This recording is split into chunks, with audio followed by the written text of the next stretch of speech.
What's up, YouTube? I'm Untitled Chapter. I have myself an ice cold Stella Artois. The Packers schedule has just dropped, and I think it's time we pour ourselves another Packers podcast.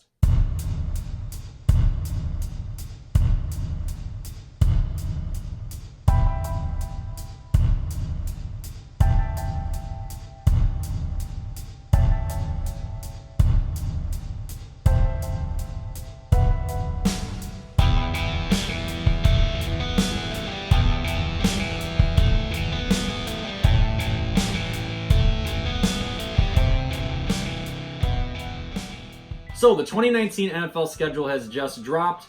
It is April 17th. There's not a ton of news in Packerland right now, but because the schedule drops, it seems like we're just inching a little bit closer to the kickoff in September. I'm going to break down some points that I think stand out for the Packers schedule, some interesting facts, if you will. I'm going to break down each week just a touch because I don't want to make this too long of a video. I'll give you some of my predictions, my way too early predictions. Because let's just face it, there's no predicting how an NFL game is going to go. And then we are going to shuffle into my final score, my final predictions for the year, and possibly our potential trip to the playoffs, and maybe even winning ourselves another Super Bowl. So let's get started. So one of the first topics that jumps out at me when I'm starting to dive into the breakdown of the NFL schedule or the Green Bay Packers schedule is how the Week 1-2 matchup against the Bears and the Vikings very much correlates exactly what happened last year. The NFL really seems to like these divisional rivals. I mean, we are approaching the 100th season in the NFL. Last year we celebrated the 100th season of the Green Bay Packers, and that's why that first game was at home.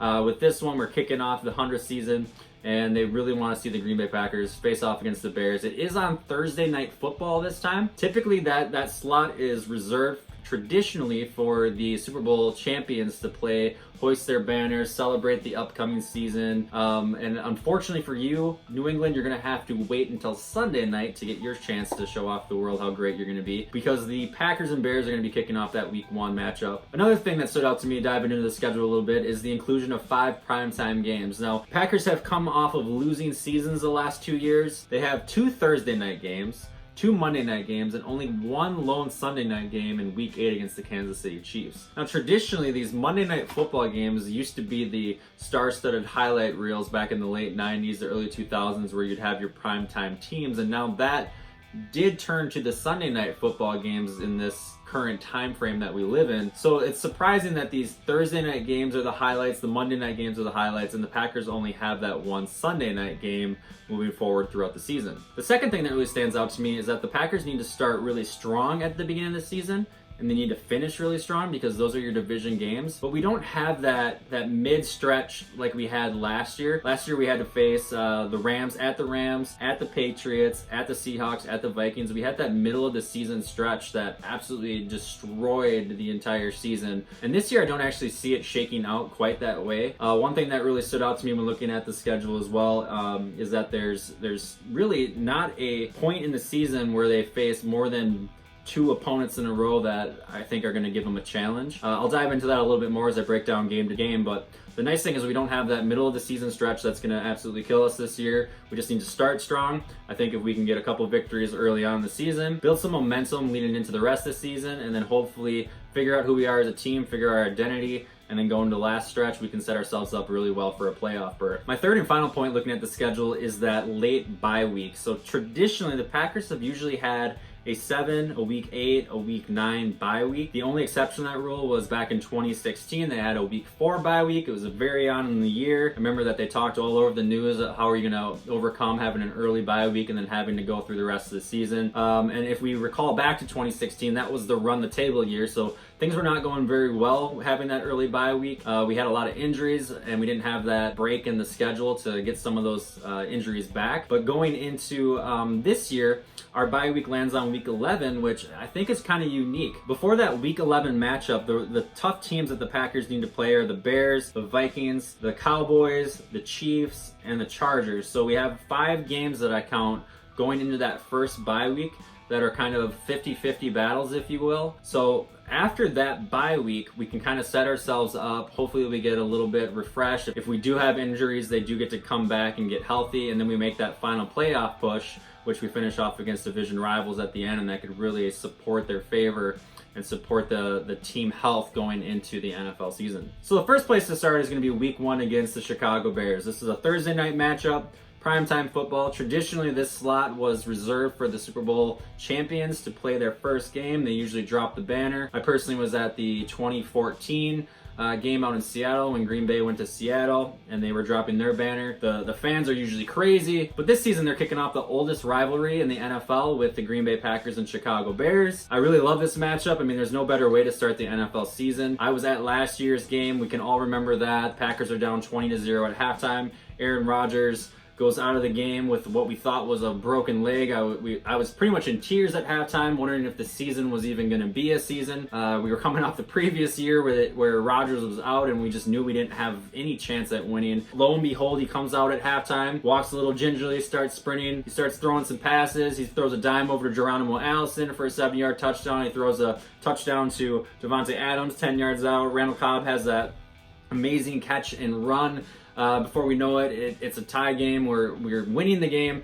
We can't forget about last year. I'm hoping, or I'm predicting that the NFL sees a lot of the same things coming out of this game. Of course, the Bears are the NFC North Division champions. They probably should have gone further into the playoffs if they would have had a kicker last year. But this is obviously a very interesting matchup. It's the first chance that we get to see Matt LaFleur as our head coach. We get to see Za'Darius and Preston Smith, new additions from free agency on the defensive side. We get to see Adrian Amos for the first time. Of course, he came from the Bears, so now he's going to be wearing the green and gold. And then we'll have some draft picks that I'm sure will excite us along the way. Of course, the week 1 is always the most exciting game because you're kicking off the NFL season. Everyone's 0-0. The whole season is ahead of us, and we're all very hopeful that this is the year that our team wins the Super Bowl. So you got to love the week 1 matchup. We'll get it out of the way right away. We don't have to wait very long for that kickoff to occur, and that's also very exciting. Heading into week 2, very similar to last year, we play the Minnesota Vikings at home. Of course, last year, we should have won that game. That was the Clay Matthews sack that was roughing the passer, and I'm hoping that none of that stuff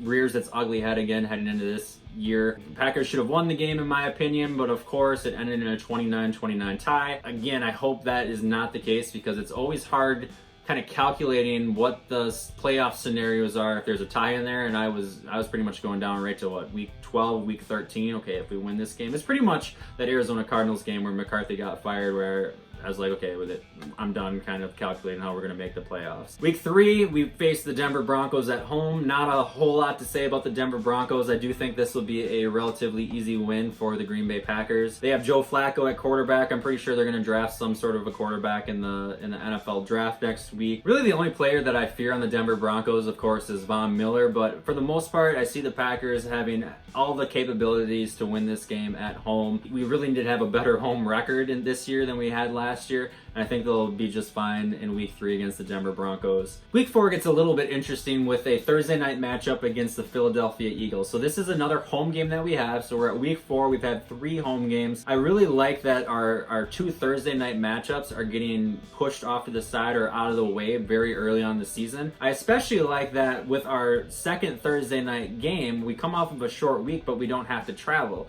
This is going to be our second home game in a row, and usually when you have those Thursday night games that you have to set up for, there's always that fear that the travel is going to get in the way, as well as game planning for the game. I don't think we have to worry about that at all in regards to the Eagle game. I'm not entirely sure what kind of Eagles team is going to show up. Nick Foles is long gone, so hopefully Carson Wentz should be healthy for that week 4 matchup. It'll be very entertaining as all primetime games are, but I see this game also coming down to a Packers victory. Now in week 5, things become a lot more interesting because we get to head down to Dallas, Texas to face off against the Cowboys. And these matchups are always fun to watch, especially because in the last couple seasons we've got to see some really close matchups, some very tight games. The Packers have had their number over the last couple years with the Jared Cook catch and the Mason Crosby field goals. I'm not so sure that the Packers can go into the 2019 season and have that same kind of luck again. I don't know if lightning can strike 17 times in the same spot, but I do see this as being one of those potential first losses of the season in regards to the Packers schedule. Week 6 brings us back at home against the Detroit Lions. It's another primetime game. We are now at Monday Night Football. Detroit, I don't really know what to say about Detroit. They seem to be a team that always surprises me every year. If I'm looking specifically at the Packers division, that is the last team that I typically fear when going into the season. Now, it used to be Chicago because Jay Cutler always found a way for the Packers to win, but lately Detroit, they beat us both times last year. These division games you can never really predict. I do like the Packers' chances at home. Up until a few years ago, the Packers were undefeated at home against the Lions since the 1990-1991 season. I think they'll get back on track here and secure themselves another early season victory. Week 7, the party stays in Green Bay. The Oakland Raiders come to town. Oakland is an absolute mess of a team. John Gruden signed a 10-year, $100 million contract. They brought in Antonio Brown to try and save the day. I'm not really sure if they know what they have going on at quarterback. Maybe they'll figure that out next year. I don't see Oakland being that big of a threat in this matchup. Packers, again, will find themselves with another victory. And early on, you've noticed a trend that I'm favoring the Packers early. I promise things are going to change because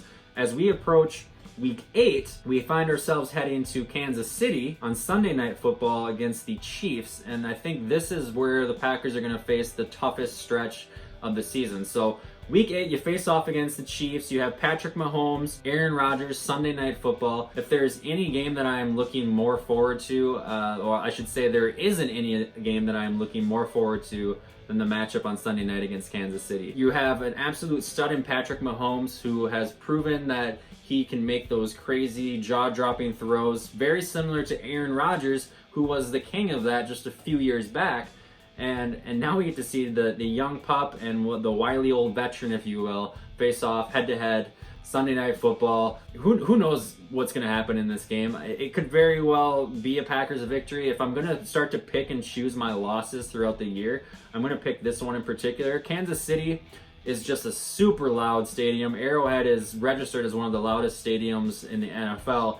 And all the hype that's going to be there in little small town Kansas City, I do think that the Packers will find themselves on the losing end of this matchup. And then that carries us into Week 9, where we face off against the Los Angeles Chargers. The Chargers are very similar, in my opinion, to the Dallas Cowboys. You're not really sure exactly what team you're going to get. Phillip Rivers was an absolute stud. Their record was stellar. They have Melvin Gordon. They have our favorite, one of my favorite past Packer players in Casey Hayward on the defense, just lighting up the NFL. This is one of those back and forth games. The Packers are on the road. And if there was any kind of like eye-gouging moments throughout last season, it was that the Packers just couldn't find themselves winning any games on the road. So we might have a little bit of a turnaround. We definitely want to see, or I definitely want to see the Packers in the running or in the game for both the Kansas City and the LA games. But again, these are kind of your back-to-back moments where it's really going to test the team. We're going to find out if they are going to make it or break it as far as some of these tough opponents. And I do think that if I'm going to choose between Kansas City and LA, I do think the Packers have a better chance at beating LA. But however, I don't know if they can really win both of these games. So it's going to be kind of a toss-up one way or the other on these two matchups. Week 10, it's our final game before heading into that bye week. We end up back at home from the looks of it. We face off against the Carolina Panthers. Cam Newton is probably one of the most overrated quarterbacks of all time. I don't really think that the Carolina Panthers, although they do have a lot to prove this year coming into the season. They absolutely flopped last year, but they play in an extremely challenging division. You have the New Orleans Saints, you have the Tampa Bay Buccaneers, you have the Atlanta Falcons, who also kind of laid an egg last year. I do think that division as a whole will get better. I think that will cause, Carolina to want to push themselves a little bit harder because they did fall just short of the playoffs last year. But I'm not really worried about the Carolina Panthers, especially when we're at home, and that game is November 10th. So when you're at home November 10th, the weather's starting to turn. We're going into our bye week. We're going to want to end ourselves on a high note. So that puts us at another victory in the NFL season. So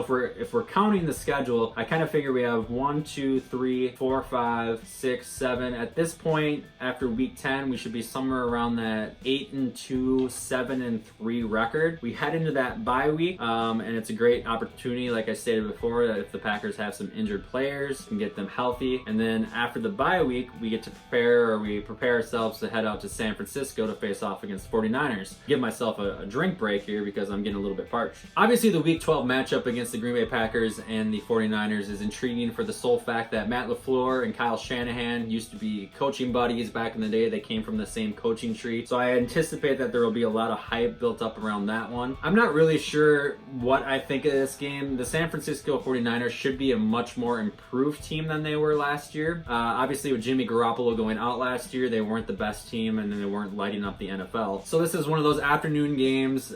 Green Bay heads out on the road. I do think this is where they pick up one of those road victories throughout the season. Not a guarantee, like I say over and over, no game in the NFL is a guarantee. But I do see themselves securing a victory, and then we head into week 13, where we head to New York. What's going on in New York right now is very similar to what I feel was happening in Green Bay in the middle 2000s era. You have a Super Bowl winning quarterback in Eli Manning, who has brought you multiple Super Bowls, a lot of winning, but he has really trailed off in his ability, and he's just kind of lingering around, and they're not sure if they should draft another quarterback. That wasn't too different from Green Bay in that mid-2000s when Brett Favre, who had brought the Packers a lot of success. You remember, prior to Brett Favre, the Packers were not the Packers that we know now. They won a Super Bowl, they had a bunch of playoff appearances, and they weren't really sure how to shuffle Brett Favre out the door. Of course, when they drafted Aaron Rodgers, that was the first sign. I see New York kind of taking that step again this season. I don't fear New York at whatsoever, even though this is a road game. It's a noon game, December 1st from the looks of it. The Packers should get another road victory here, unless by some miracle of the NFL gods, New York decides to play football.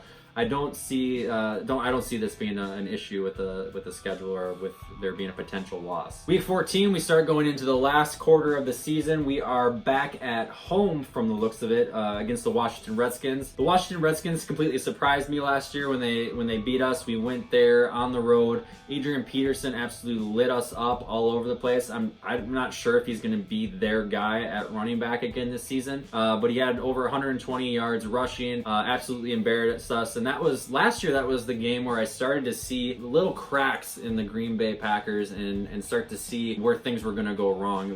That was probably one of the most frustrating games to watch. I remember sitting there on my couch yelling at the TV, my hands on my head, just absolutely frustrated.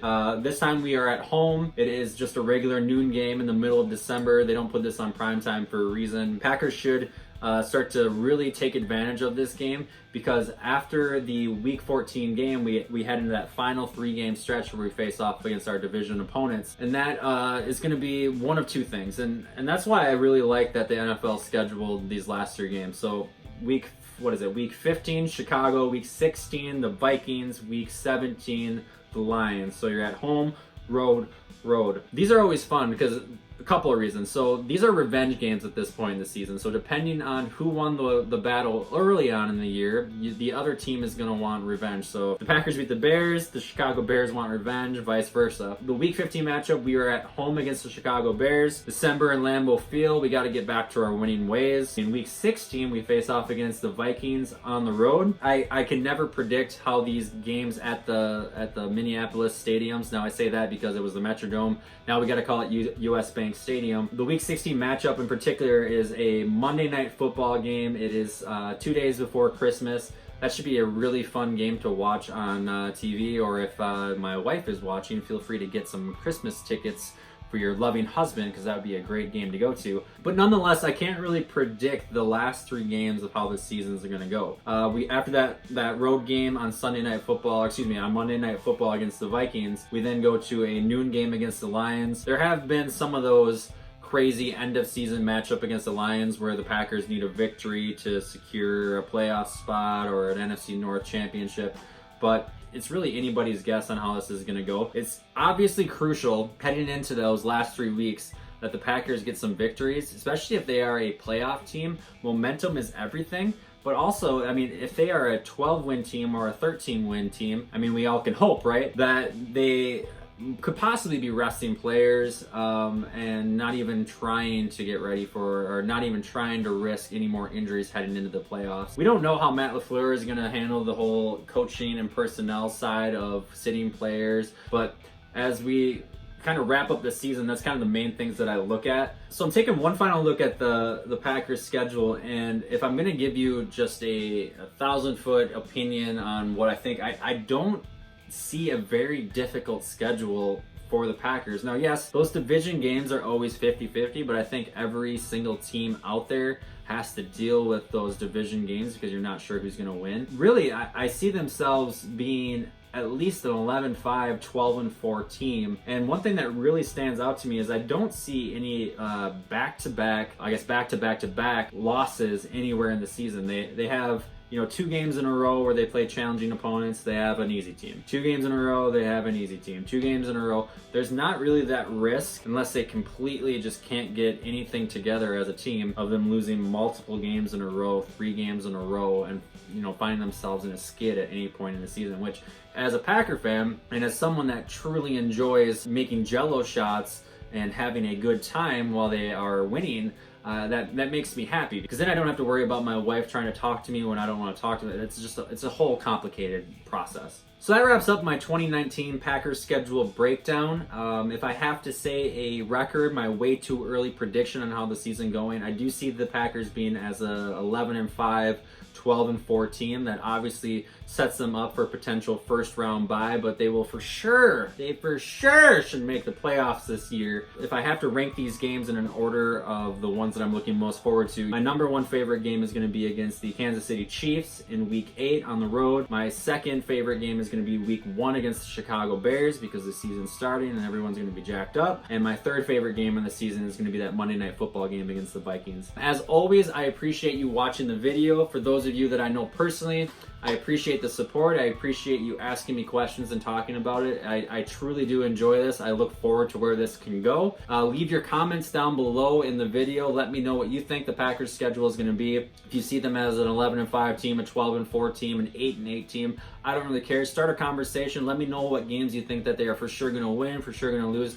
I love talking about the Packers, and this is pretty much all we got for the next week until the NFL draft. And then also, if you enjoy the video, don't forget to click that subscribe button. I'm going to be releasing weekly content. Next week, I plan on having a video right after that first round draft, so we'll have 2 new Packer members on the team. I will talk about them a little bit, let you know what my input is, if they made the right picks, if I think this is going to be a good move for the Packers moving forward, because I absolutely love the Jair Alexander pick last year. And as always, in closing, I will see you on the internet. Thanks for watching.